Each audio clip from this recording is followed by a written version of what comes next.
ലിസണിങ്ങുമായിട്ട് ബന്ധപ്പെട്ട് കുറച്ചേറെ കാര്യങ്ങളാണ് പോകുന്നത്. ലിസണിങ്ങിന് എന്ന് പറയുമ്പോൾ നമുക്ക് ഏറ്റവും പ്രശ്നം വരുന്നത് പ്ലൂറൽ, സിംഗുലർ, എ പാർട്ടിൽ അല്ലെങ്കിൽ ആർട്ടിക്കിൾസ് ഒക്കെ ആയിരിക്കും ബുദ്ധിമുട്ട് വരുന്നത്.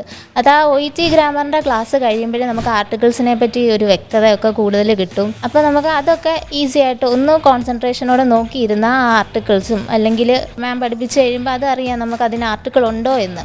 ആദ്യം ഒരു 2 എ പാർട്ട് ചെയ്തിട്ട് അതിൻ്റെ തന്നെ സ്ക്രിപ്റ്റ് എഴുതി നോക്കും. ആദ്യം സ്പീഡ് കുറച്ചിട്ടിട്ട് പിന്നെ അത് സ്പീഡ് കൂട്ടി എഴുതുമ്പോഴത്തേക്ക് നമുക്ക് ലിസൺ ചെയ്യുന്നതിൻ്റെ കൂടെ തന്നെ സ്പീഡിൽ എഴുതാനും പറ്റും. നമ്മൾ ഒരുങ്ങുന്ന സമയത്ത് അല്ലെങ്കിൽ ഇങ്ങോട്ട് വരാൻ കഴിക്കുന്ന സമയത്ത് പോഡ്കാസ്റ്റ് കേൾക്കുമായിരുന്നു.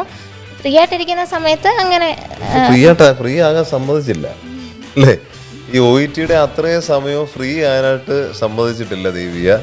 അത് കൃത്യമായിട്ട് നിങ്ങൾ മോണിറ്റർ ചെയ്ത് പോകുമായിരുന്നു. അത് കേൾക്കുമ്പോൾ തന്നെ ഒരുപാട് സന്തോഷം.